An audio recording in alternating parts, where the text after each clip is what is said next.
horror. I knew it was happening.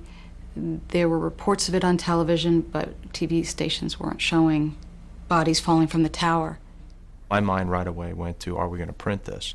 And I felt we wanted to print it, but could the person be identified, you know? First thing I tried to do is look very closely to see, and I couldn't. The editors wanted to choose images that best captured the story. To gauge opinion, they pinned many on the wall. Among them was the falling man.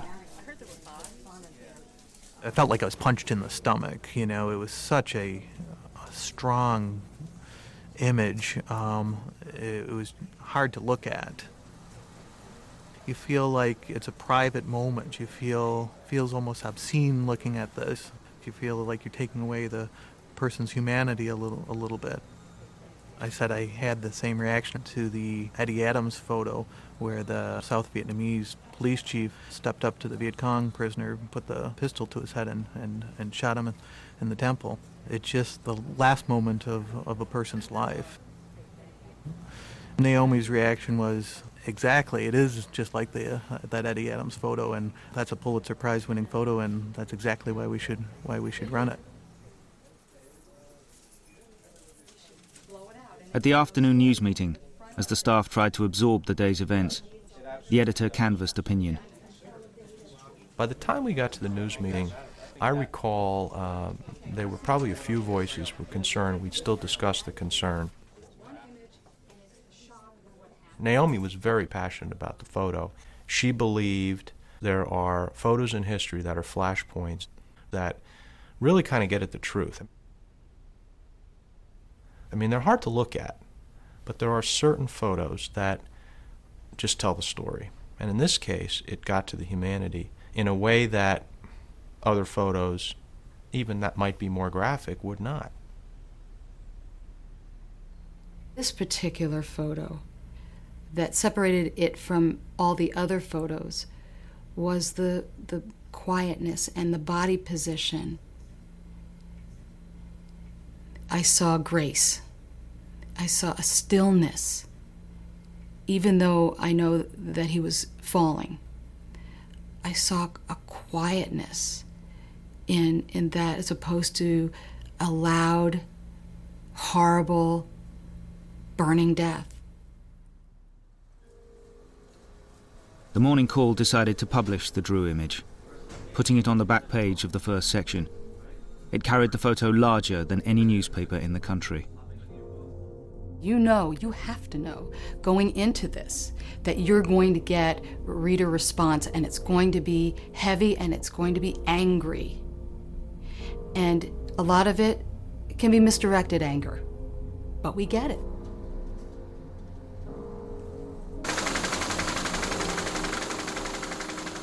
On the morning of September the 12th, 170,000 copies of the paper carrying the image of the falling man were distributed throughout the Morning Call's region. Allentown is so typically American that it's regularly used by pollsters to canvass American opinion. Its response was unequivocal. To the editor, it was with utter disgust that as I read the September 12th edition, I turned a page only to see a large photo of some poor soul plummeting 1,000 feet headfirst to certain death. Do not let your children read the Morning Call. The half-page colored picture of a man falling out of the window was used in such poor judgment. I'm not an angry guy. I'm pretty much a very passive person. Nothing phases me. I'm very lighthearted. But that day, that picture, it just made me angry.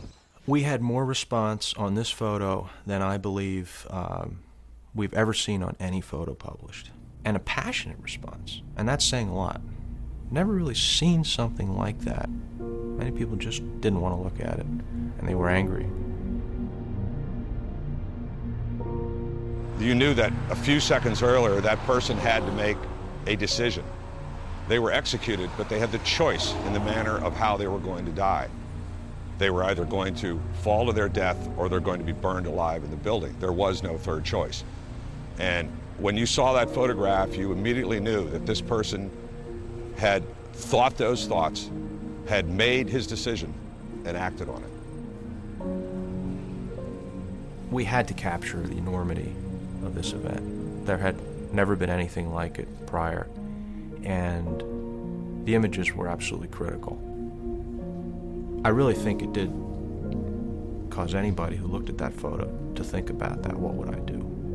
I thought about that myself. What choice would I make? And the absolute horror of making that choice. And I think maybe that's the personal space that we went to with some people where they thought about what would their personal choice be. We have not run it since that day, since September 12th. We just couldn't, scratch at that scab again and open that wound. But the photo had already been published, and the reaction in Allentown was mirrored around the world. But some who saw it couldn't get it out of their mind. I remember seeing that picture. It stopped me.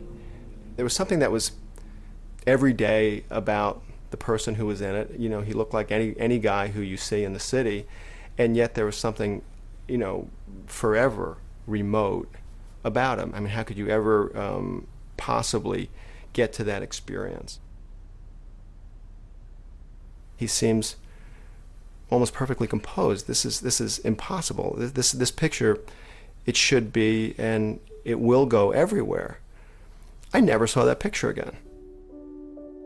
The photo had disappeared from public view in a remarkable, spontaneous act of self-censorship. Newspapers and magazines decided not to run it again. No one wanted to confront the existence of the jumpers.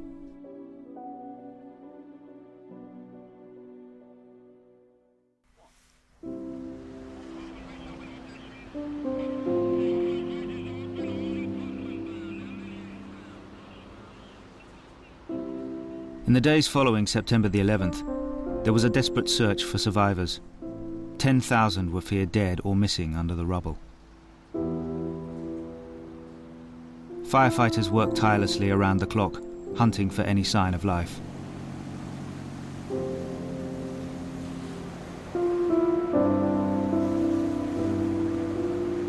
Americans had recoiled from the falling man.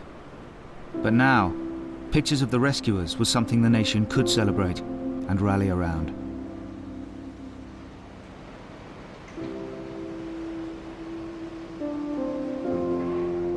The images that lasted are, in the most case, heroic pictures. There was a spin that came out of our feeling of being so deeply wounded on that day, which was that, we're Americans, and you may have knocked our buildings down, you may have killed nearly 3,000 people, but the American spirit shall prevail. Whereas Richard Drew's picture, the Falling Man picture, became, for whatever reason, the picture that nobody wanted to look at. But Tom Janot, a prize-winning writer on American culture, could not stop looking. He felt the falling man was the defining image of September the 11th, and decided to investigate why the jumpers had been airbrushed from the day. I talked to the coroner's office in New York. I asked them for a count of how many people jumped that day. And what the woman from the coroner's office said was, nobody jumped that day. They were blown out. They were forced out. We don't say that they jumped. Nobody jumped.